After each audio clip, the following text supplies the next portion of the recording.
What's the deal, YouTube? It's your girl, Miss Honey. Welcome to Woosah Wednesday. You guys already know what this is. This is Underground. Okay, we do this every Wednesday. Season 2, episode 8. And this episode is entitled Auld Acquaintance, which is AULD. Okay, before we get into this episode too much, go ahead and subscribe to my channel. If you are not already subscribed, I would love to have you as a member of my tribe. Go ahead and give me the thumbs up. Lets me know that you love my content and to keep it coming, as well as comment down below. If you will go back and look at my previous reviews for Underground and other shows, you will see that we love to banter and talk about these shows and the characters, and we would love to have your input as well. So please remember not only to subscribe, not only to hit that thumbs up button, but also please comment down below. Okay, without further ado, let's talk about episode 8, Auld Acquaintance. Now, I think this is a play on the line in Auld Lang Syne, the song, when old acquaintance be forgotten. I think, I'm not sure, putting it out there, but basically this episode sort of just talks about the people from our past coming back up, becoming an issue or an asset in one way or another. So this is really what this episode is about. Now, let's get the hard part over with.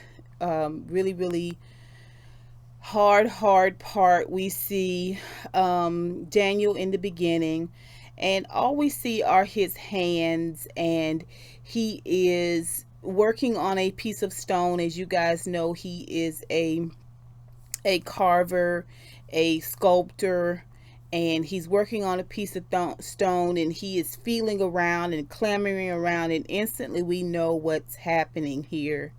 When we see his hands reach down in the dirt and feel around for a tool that he has dropped, and how his hand is moving over the piece, the work that he is doing.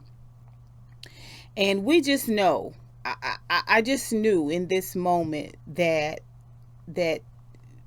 something terrible had happened to Daniel. And it turns out he is blind now. His eyes have been burned. And we see that he is scarred. We see the underlayer of his epidermis, the pink part there all around his eyes, and his iris has been completely burned out. Burned and singed, and it is gray and colorless, and he is completely blind. Although he is completely blind, he is still expected to work. And when I tell you guys my heart broke, it broke. And right before I could get emotional, I looked at that look on Daniel's face. Bokeem Woodbine, the actor, gave me this look, and I realized he is wounded, but he is alive, which means he is still able to function and accomplish and do. They have not stopped him. They have only slowed him down a bit, because they will never ever be able to take away what he has seen, what he has read, those letters, those words. They will never ever be able to burn that out, ever. Okay? And I just was able to suck that sadness up, because I realized y'all can't stop us. Y'all can't stop us. Oh,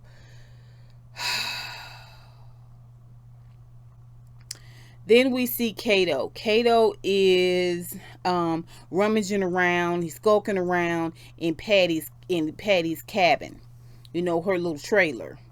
And she pulls out a gun and hold it, then freeze right there. He says, "Merry Christmas." He brought her a present. Now, the writer guy has fallen asleep drunk. and Cato has taken this book. I imagine Cato is not sleeping very much at all, considering some of the heinous bull crap he has done in the last few weeks, and the fact that he is absolutely positively alone in everything that he does, and he sees to that. I imagine that he's not sleeping very well at all. So he is up skulking around while everybody else is sleeping. He gets this book and he wants to give it to her. Thought you might like to read some of his words. Now, we already know that Cato has read them all already. He has read that book already. Plus, you best cool believe that. So he sits down and waits for her to finish to read. And she starts reading, and she is so excited because it is all good news. And she seems like a heroine and just, wild, wild west,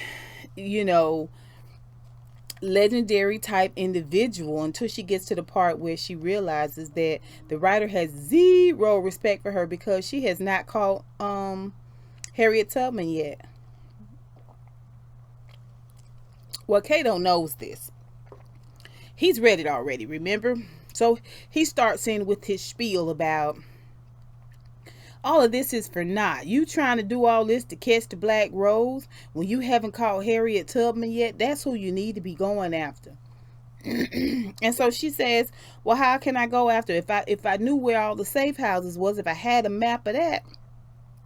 He said, well, you do have a map. And she says, oh, really? Do tell, And so he tells her about a song.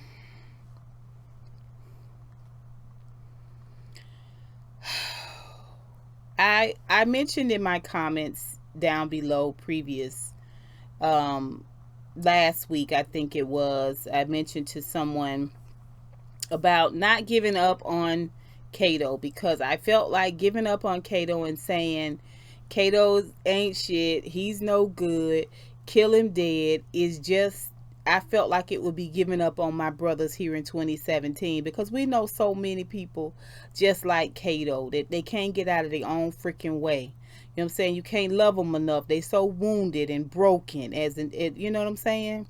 And I felt like giving up on Cato is like saying some of the same things I hear people say about African American men or African American people, period, to this day. Ain't no good, you ain't never gonna learn, you ain't never gonna be able to do right. I couldn't bring myself to give up on Cato. And I'm so close, you guys, I'm so close. But I still want to believe that Cato has some good and will do some good. I have to believe that. I have to believe it. As much as I hate him right now and all this bull crap that he's doing, I have to believe that. Okay? Cato starts telling her, he's sort of reciting it at first, and they go and stand out on the bank and look up at the stars, and he is proselytizing about, the stars, the lights, the northern lights, and they are standing at the Ohio River, the Kentucky bank side of the Ohio River. And she says, what's the song? Tell me the song. And he begins to sing the song. And that is the rollout into the opening credits of the show. How it starts is this song that he is now singing, which, as we all know, is about how to read the stars as a guide, the moss, the trees, that type of thing, to know which way to go is north. I have to say, Cato, you ain't shit. Maybe someday you will, baby, but right now, baby, you ain't shit. I have to say it. Okay, so then we see James. James is getting razor sharp. Okay, I'm talking about casket sharp. Okay, clean as a whistle. He got his own maid. They're helping him get dressed. Now he's gotten dressed and he's meandering through the house. He hears all this and at first I had a bad thought. I said, God, please don't let him be raping Rosalie. But no, they trying to get her in a corset, in a cincher, because the mistress wants her to be back in her old dress. Well, y'all know Rosalie is good and pregnant. Okay, she is pregnant with a baby and purpose. All right, there's no way they're gonna be able to get her back in that dress. But they still trying to cinch it and cinch it. Suck it in, suck it in. They look stupid trying to get her in this dress. The woman looks stupid trying to get her in this dress. Rosalie look over and she see James. James get called. Time to open the presents, James. He goes a running. Okay, then we see Pullman, August, and Ernestine. They rowing. And the boy toy is the lookout. He at the front of the boat, and August is in the back rowing. I'm gonna call him Pullman because I'm not sure if it's Augusta or August, but he rowing. And Ernestine looking at him and looking at the boy toy, and looking at him and looking at the boy toy. And so the boy toy is talking. We should have never left land. We need to stay on land. We're sitting ducks out here. We're targets. They're going to be looking for her. They're going to be looking for her, their property. And we're supposed to take her back. And I don't want to fight nobody to take her back. You know, like they're going to take her with them. We're trying to take her with us. We need to be laying low. And they're going to come for her. And so Ernestine, who listened, said, "Who coming?" And so the guy keeps talking to Pullman. And Patty said she wanted us to do such and such. Patty who? This Ernestine, Patty who? Patty Cannon? What Patty Cannon want with me? It ain't you she won't. It's your daughter, Rosalie. And this is the first time we hear Pullman speak. He tells the guy to shut up. So the guy's like, "I'm just saying, we're sitting ducks, all of that, and we need to get out of sight because they on the river." And he tells him again, "Shut up." Okay.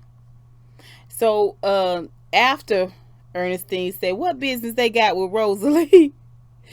Oh, Ernestine, boy, she listening. She got her ear to the ground, right? So then we see Elizabeth and Georgia. And Georgia's having like a little bake sale, a little estate sale. She's selling things out of the house. She's selling baked goods. Everything is made with non-slave related labor and or products, and she's very proud of this. She's trying to sell it. Of course, the Caucasians are kind of all onto her now. They kind of all know what's going on with her, so a lot of people are there to just gawk, look, and see. Some people are buying here and there, but for the most part they're walking by, they're rolling their eyes, and up walks Elizabeth. So Elizabeth is like, "I'll take everything," just laughing and kidding. She's really just announcing her return. And Georgia wants to know, did you enjoy Harriet's speech? How was Harriet's speech? And Elizabeth says life-changing. And I have to agree, Elizabeth, it was absolutely positively life-changing. Now, Harriet's on back into the house. And Rosalie and Elizabeth are talking, and they're trying to just figure out how they can make some money. They need to make money to get these tickets to bring Rosalie and Noah back from the South. They're going to come back so far on foot, and then they're going to ride on the train. Remember, Rosalie is going to treat Noah like he's her slave. She's going to powder herself down, treat Noah like he's slave, and get on the train. So now they've bought tickets to help Rosalie and them come back. So she's saying, "We're low on money. We don't have a lot of cargo." And cargo means slaves that have come in and are being kept, safe haven, using Georgia's house as a safe haven. And she says it's, ever since the raid, it's been really, really bad. So up walks his friend of Elizabeth. And she is obviously a hoity-toity. And she is snubbing Georgia.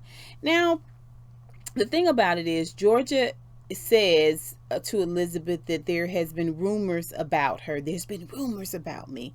And listen, there's a little part of Georgia that seems as though it is ashamed of being half black. I don't know if she had gotten really, really comfortable being thought of as white, or something other than black. I don't know if I don't think that she really hates her black side. I do think that it is that she's become a little comfortable. So when she said there's been rumors about me, I mean, it's true, baby. You're black. You're mulatto. You're not all white. And this white woman kind of lets, although she's very, very cordial to Elizabeth, it is very clear how she feels about Georgia. And she is basically, oh, I just feel for the cause. And I just, this terrible thing slavery is. And I read an accounting book, a book about accounting of the slavery. And I just couldn't understand a single solitary thing of it. I would have come to John's funeral, but we were in India. And she just went on and on and on. We should have lunch one day, just you and I. Okay, push on. Then we see Cora and Noah. Actually, Noah is still in this little cotton hut. In walks Cora, and Noah immediately tries to strangle the life out of her because he feels like her betrayal is the reason why Rosalie got caught. And so he is choking her out. Why would you do that? Why would you leave us? Why would you betray us? How could you? And she was like, I didn't betray you. James did. He said you were the one that was supposed to come back and let us know. I couldn't because the mistress sent me up to the cookhouse to help with Christmas dinner. And she said, anyway, you guys are the one change your plans. And that's what messed us all up. And what were you thinking coming back all this way, especially with Rosalie with child? And she can tell by the look on Noah's face that he had no idea. She said, you didn't know. And he was just like, it don't matter. I got to get Rosalie back. And she's like, I don't know how you think you're going to get Rosalie back. The mistress ain't going to never let her out of that house. And he say, listen, what I have learned is that power ain't about places or position. It's about people. He said he learned that when he ran the first time. He said, we take the mistress, we take the house. Okay. He said, but we got to find somebody on the inside.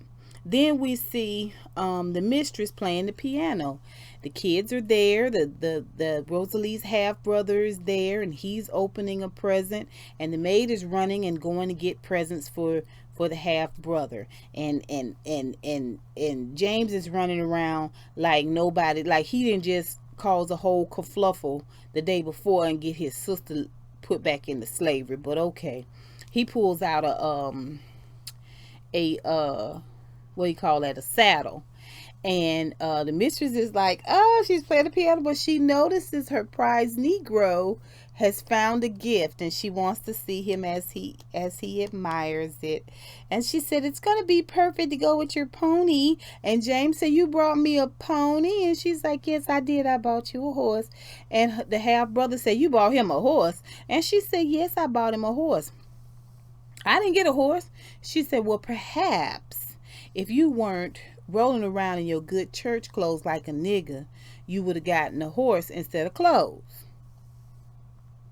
James don't flinch. Why would he? We hear the nigger word all the time, right? That doesn't apply to me. When she say nigger, she not talking about me. She talking about them folks over there, right, James? Okay, so you can see the contempt in the half brother's face. Contempt for James. He doesn't like this one bit at all, okay?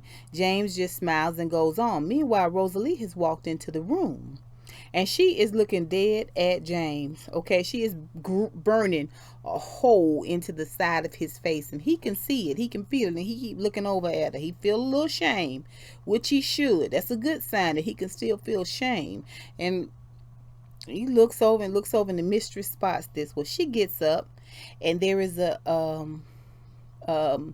female slave there in the room, and she hauls off and she slaps the girl, Hattie. She slaps her, and everybody jumps. And she says, evidently you don't know your place. I told you to go such and such place. Rosalie, you know, and she turns around. She said, and slaps her again. Slaps Hattie again. Now, she ain't slapping Rosalie. She's slapping Hattie. And I guess this is to let Rosalie to know, I can't hurt you. I won't hurt you. But everybody around you, I'll hurt. All right? I'm assuming. That or she don't want to hit a pregnant woman. But obviously, if you don't mind burning a pregnant woman's face, why would you mind slapping a pregnant woman, in my opinion? But okay. Rosalie is leaving, and she tells Rosalie to make sure she eats something, because that baby is her property and she wants her property to be healthy. Okay, so then we see Elizabeth and Harriet, and they are talking, and they're just talking about, how can we get this money? How can we get them this train ticket? What can we do to make this happen? And Harriet tells her a story about how God had sent her to this guy's office, Oliver Johnson, and he's an abolitionist, but Harriet didn't have $1 to her name, so she wanted $20 to help her with the trip, and the guy thought $20 was too much. Even though he was an abolitionist, he decided he was like, I'm not giving $20. And Harriet said she just decided that that's what the Lord sent her. So she sat in, and she sat there day after day, day in, day out, and waited for that man to give her that money. She decided to outweigh him. And so Elizabeth says, so did you get the money? Did he give you the money? You waited him out till he gave you the money? And Harriet say no. She say, all the people that came back and forth in and out of that office and asked about what her story was and asked about her plight, they gave her money, and she left with that $20 and more. She said, she told Elizabeth, she said, I believe in God, I believe in the message, and I believe in the plan. It's on our side. She said, God is on our side. We get to do but we got to do our part. Well, I'm not really sure about what my part is. And so that's when Harriet said, listen, when was the last time you prayed? Let's pray together. Okay, so we see this moment where Harriet is having a way more intimate conversation with Elizabeth than she did with the speech. But this is speaking directly to Elizabeth's own indecision or uncertainty about what her next move and what she wants to be and how far she wants to go and what role she wants to play in this whole movement. So then we see Cora and Noah, and they are hiding behind a gate, and they are looking at some slaves that are playing a type of ball game, sporting game. And what they're doing is really vying for the opportunity to have Christmas dinner in the big house. So apparently every Christmas they invite some of the biggest, the best, the strongest slaves inside the house to eat and to drink. And so these slaves are all sort of vying for the opportunity to be chosen to go inside. And it was either Cora or Noah that made the comment that they'll do anything to get inside the big house. So they start to systematically go one by one. She tells him about each of the individual people, and they all had their vices, they all had their strengths. One was a female, a couple of them Noah knew. And what they're trying to do is find someone who will be able to work from the inside to help them acquire Rosalie. And so they go through this whole process of talking about them and their strengths and their weaknesses and all of that. And she says, who can you trust? You can't even trust family, so how are we gonna trust them? How you gonna trust them? And it's a moment. And she's making this call because of James's whole outburst, help, help, help, when Rosalie came to take him out. And it's something for Noah to think about. Then we see Ernestine and Pullman, and he just a drinking, and she wants to know if she can have some. All of a sudden, there's a gunshot. They're still on the boat now, going down the river. There's a gunshot. They kind of get low, and Rosalie looking. All of a sudden, Rosalie jumps into the water. Okay, now Rosalie cannot swim. We already know this. Rosalie cannot swim. So she is huffing and puffing and whiffing and woofing and in the water. And Boy Toy goes over to get her out of the water. The next thing we see is Boy Toy and Ernestine come up on bank. And she is all breathing hard, and she's holding that opium. Now, you can't even swim for the opium. And her hands are tied. She's got that opium, and Boy Toy confiscates it. Give me that.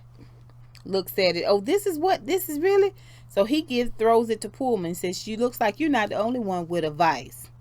Now we know that we don't have to worry about her running, because when she starts hitting those withdrawals, she's not going to run. She's going to be looking for you, because Pullman now has the bottle of opium. So they going to load her back up on the boat. Before they could load her back on the boat, shots of fire. Pew, pew, pew, pew, pew, pew, pew, pew. So they got to get their stuff out of the boat, get Ernestine, and head for the trees. All right. Then we see Noah and James. James is out with his new pony. He's taking over a handful of water to get the pony to drink, and up walks Noah. And at first, James doesn't know him, but then he recognizes him. He said, "You remember me?" And he could see that James read. He said, "I'm good. You know me, so I'm gonna make this short, and I'm gonna make this sweet." He started talking about family, okay, and how he is there to fight for his family. Rosalie carrying his child, and that makes her his family, which makes James Noah's family as well. And he tells him, I aim to get her out of here, and she wants to take you with her. That's not your family. This is your family, and you need to be with family. Okay, so he says that baby that she's carrying, that's your uncle. Just all of these things, just trying to get James to sort of snap out of it. And he tells him, he says, I protect mine. So James said, well, why didn't you protect? Because Noah has told him this story. You remember your sister took them lashes for you when Bill was going to hit you. And that mistress, she's the one that put you in harm's way to get them lashes. And Rosalie took them lashes, okay? So when Noah says, I protect mine, James was like, well, why didn't you? Why didn't you protect her? Why didn't you protect us from him? Why didn't you, like his child brain cannot understand the dynamics of slavery fully and completely. All he knows at this point is that it's a reward system. You be good, you get rewarded. He doesn't really have a good perspective of being beat, being seriously injured, any of that. He blames Rosalie for running. When she ran, he thinks that's what got his mama stole. That's what got Sam hung. All of these things happened because of Rosalie, right? And what can Noah say? What can Noah say? This is a fallout that he talked about during that whole Noah Cato episode where he's just talking about some of the things that he regrets and the fallout from them having to run. Well, James is a sort of fallout from that. And Noah just tells him, you've got to put your family first. You're a part of this. Are you a part of this family or not? All right. So then we see Elizabeth and Harriet, and they are devising a plan to go into this church, which is across the river. And this particular church promotes slavery. Like, it's a pro-slavery church. They print a newspaper down in the basement of this church that tries to link slavery to the Bible. Okay, tries to help you see the godliness in slavery. Okay, And so they have decided that they're going to take the offering from this church, this Christmas Sunday offering from the church. But first, they have to have a distraction. So Elizabeth goes in, and I have to admit, I pictured this to be a revenge type situation of a different kind when I saw it play out in trailers earlier on in the season. But this is actually what it is, which is the young lady, this black woman that's, a couple of rows behind and over to the side from Elizabeth, and Elizabeth is there, and this woman dumps a bag of snakes out, and her and Elizabeth both walk out separately down their aisles. And of course, the snakes are moving around in the church, and people are screaming and running out, and this gives them an opportunity to snatch the collection box and run out. The gentleman who is giving the sermon and who is over the church comes out with a stick, and he's like, "Stop, thief, you're a thief, stop." And just as he's coming with this stick after them, Elizabeth and this young lady drop the collection box, and Georgia has a gun, and she takes it out, click, click, click. He's like, "Sinner." She said, "You come one more step, and I'm going to show you what real sinning looks like." He dropped that stick and ran on back inside. I bet you will. I bet you will. I bet you will. Lily-livered, yellow-bellied. Okay, so,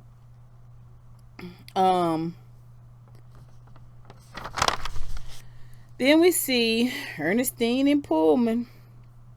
Ernestine going through withdrawal. They walking through the swamp. Now, they got Ernestine tied, and they pulling her.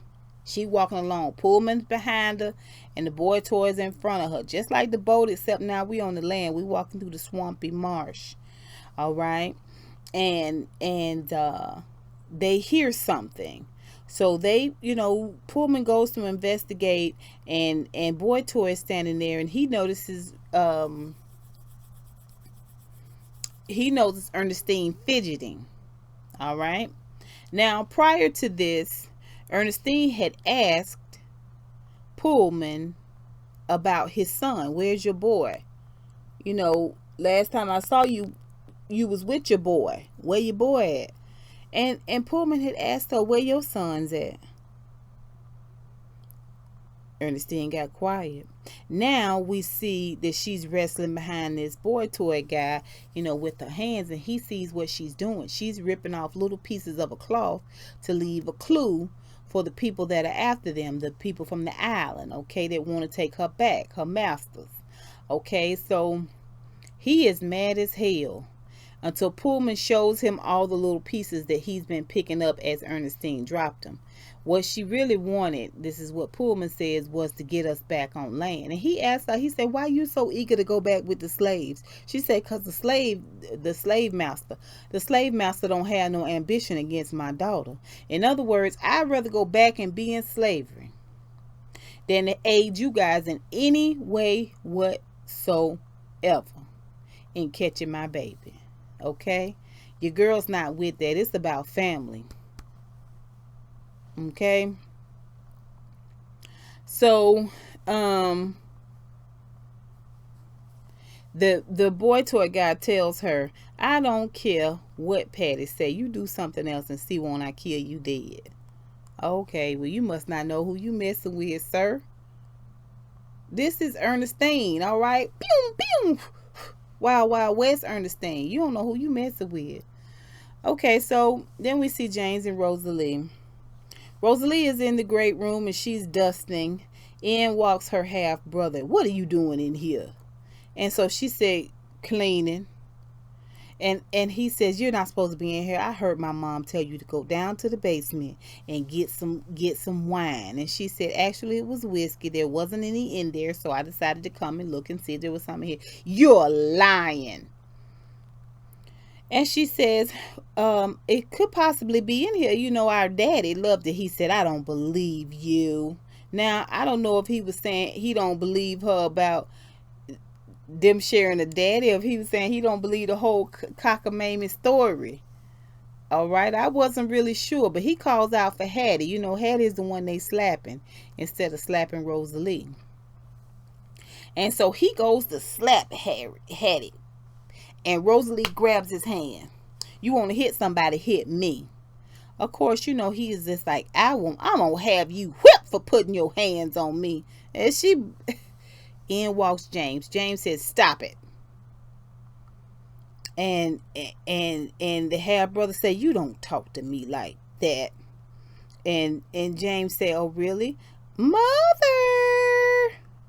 Half brother said, stop it. Okay.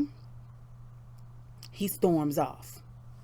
Evidently, James got a lot of pull to the point of getting the half brother in trouble. Okay, the white brother in trouble. All right. After the half brother leaves out, James said, why did you have to come back?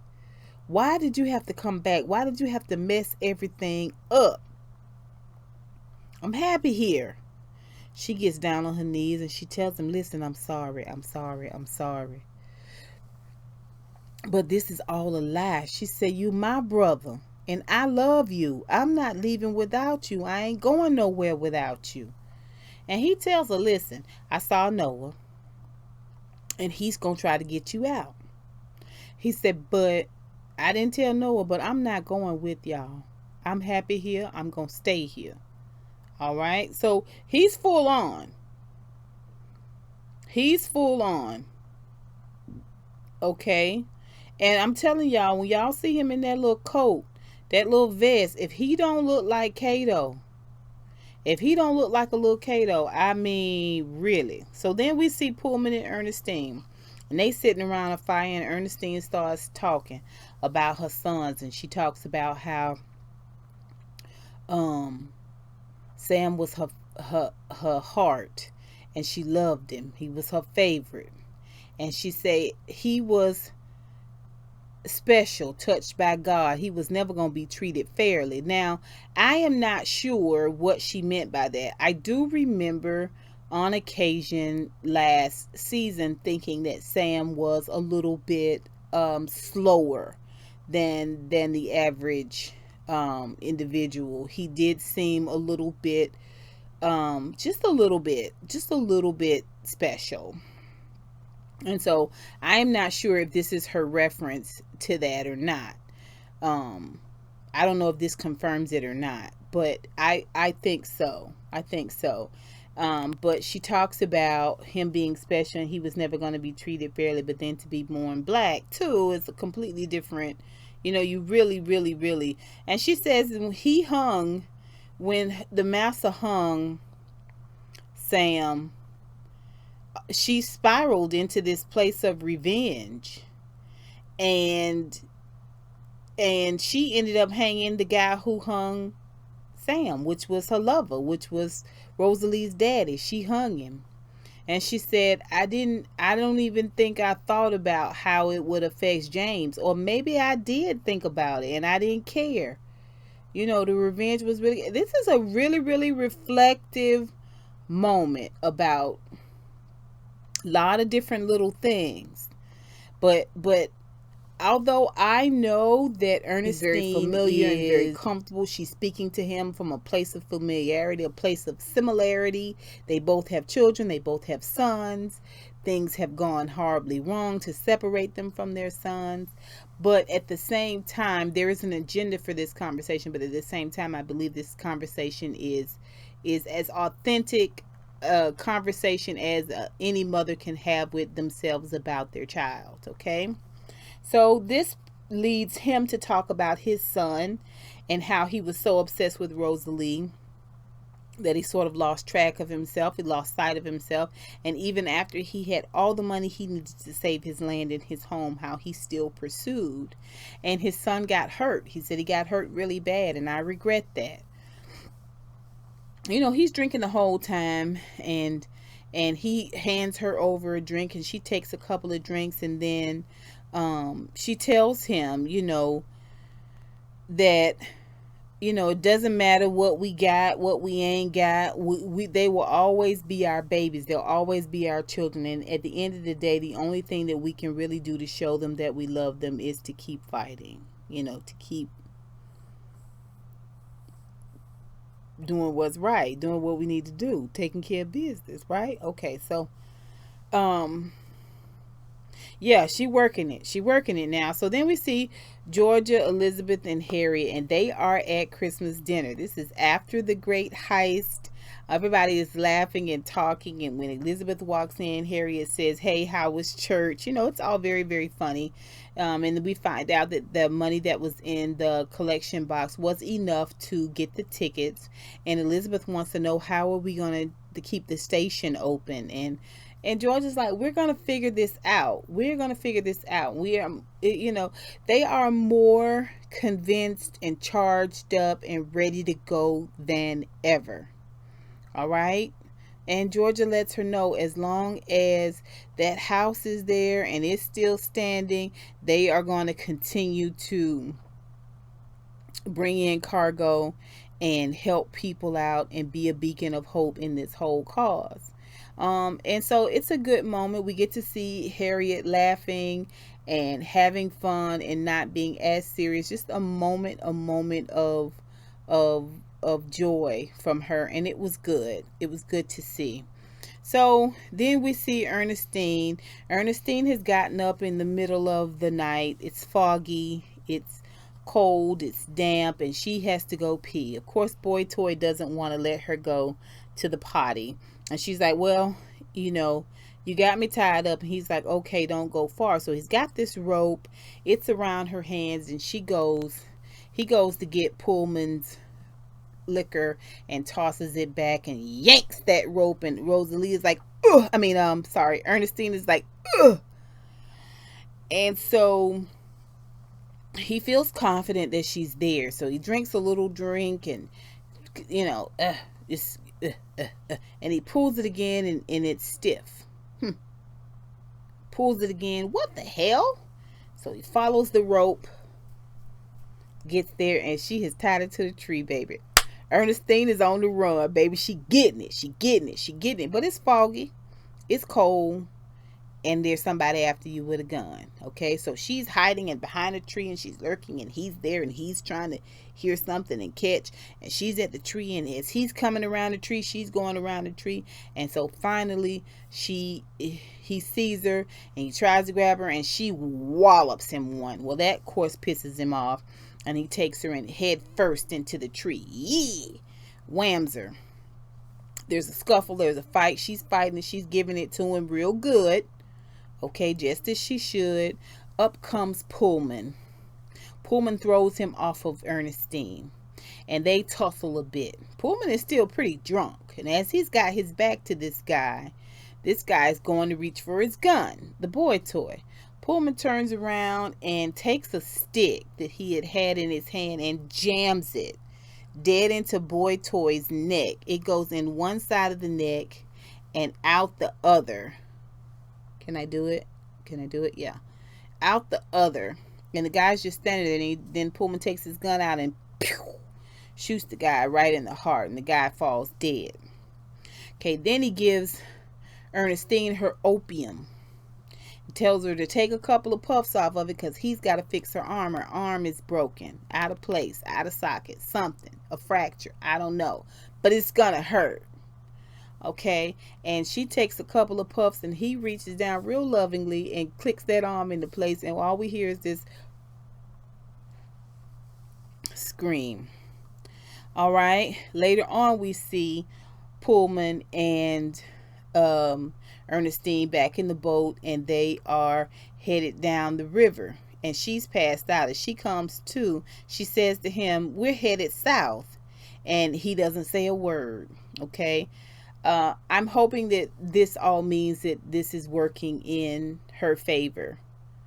That Pullman has decided to help her. So we don't know yet, but fingers crossed. Then we see Noah. Noah's sitting in Bill's cottage. Okay, and when Bill walks in, Bill cannot believe Noah is there. He is like, what's going on here? Of course, he's always slightly to fairly drunk. And Noah say, I'm not leaving this plantation while you still breathing. And they go to fight. And of course Noah makes quick work of him, and next thing you know, Noah gets a rope and he chokes him out. Ugh. I was like, yes, yes, I love to see the enemy go down. So then we see Elizabeth, and she is walking up to her friend's house, the one that was so disrespectful to Georgia, and she's got a hat box in her hand, and as the young lady comes to the door, she says, hello, Bridget. We're gonna call her Bridget. I'm here for my donation. And Bridget's like, it's Christmas and we're having, and I'm not gonna, and she's like, I know, but I know you want to help the cause, and I want to help you to help the cause. So go ahead and give it. She said, listen, I'm gonna be honest with you. I'm not giving anything that involves that Georgia woman. All right. So Elizabeth is like, look, let me just say it like this. I know about Tom and Dick and Harry. And we all have our little secrets, and those are yours. And so the woman is like, so what are you saying? That you gonna tell my husband if I don't give you a donation? Elizabeth's like, no, exactly. That's exactly what I'm saying. But I'm gonna be out here every month to threaten to tell your husband, and you gonna give me a donation every month to keep me from telling your husband about Tom, Dick, and Harry. Capiche? Jewelry, money, silver, it don't even matter. Whatever you got to help the cause.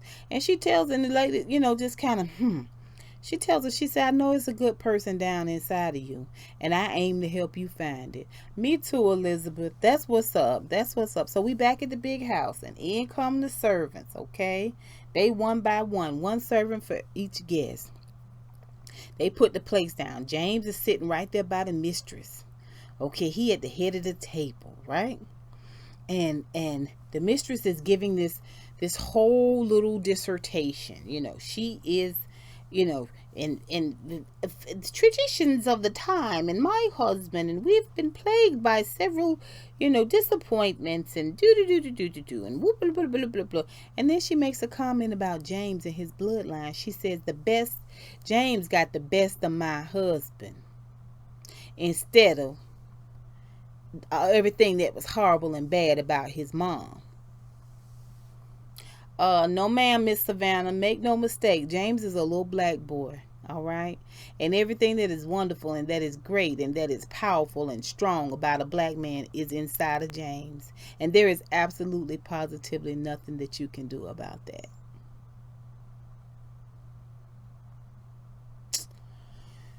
So in this moment, we're not really sure which one of the other slave folk that Noah has chosen to be the inside person to help get Rosalie out. So we see a quick little flashback of Cora asking him, which one should we choose? And we see Noah say, no one. And at that moment, I really thought about Harriet. When Harriet said, the first time that she ran with her brothers and it didn't work out. The second time she decided to go it alone. And I can see that same spirit in Noah, because Noah said, we don't trust none of them. No one. No one.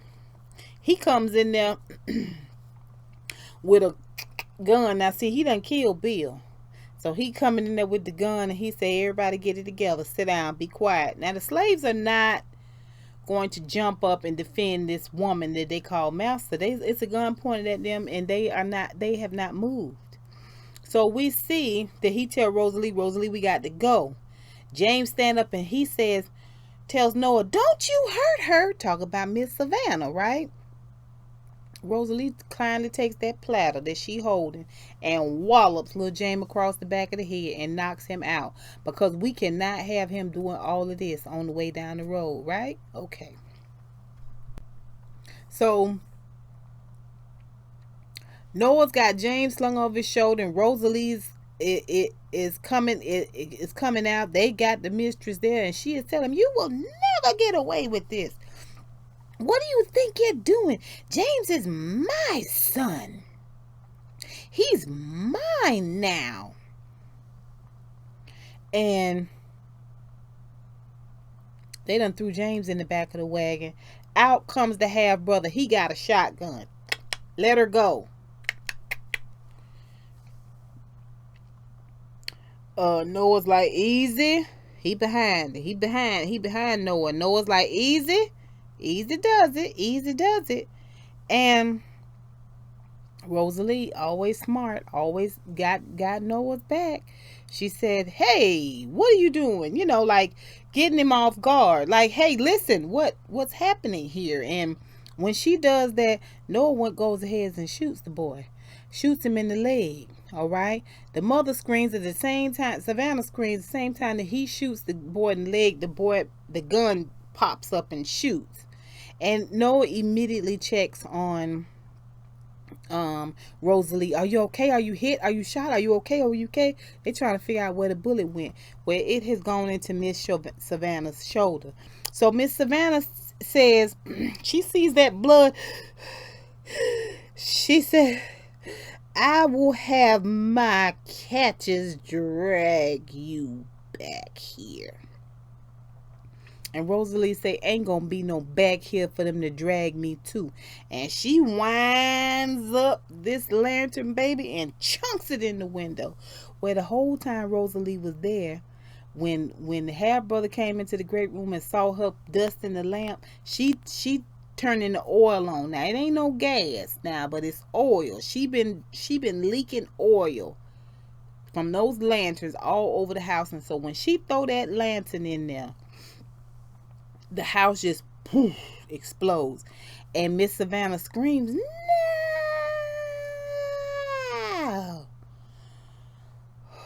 It's a good moment.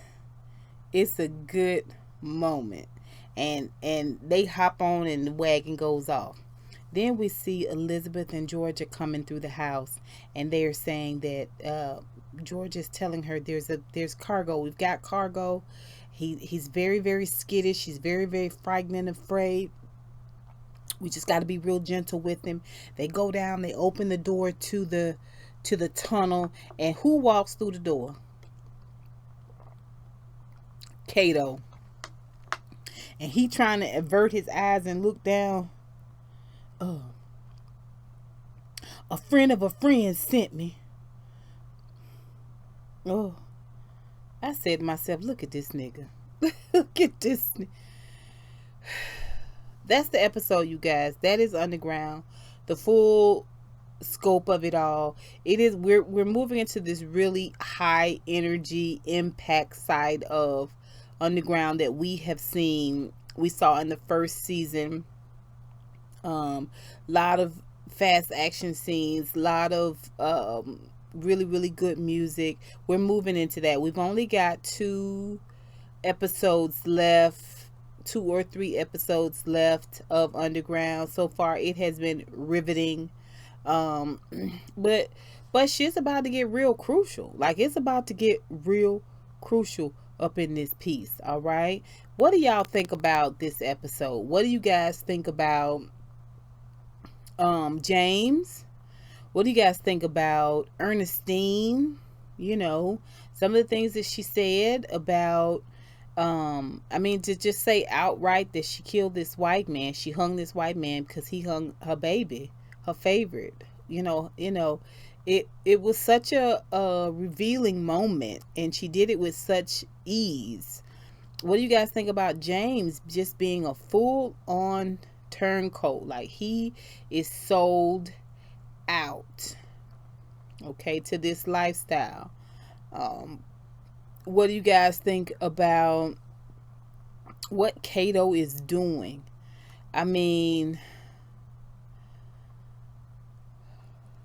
It's going to continue next week. Looking at the commercials, I still feel like there is some part of Cato that is still working on behalf of the movement.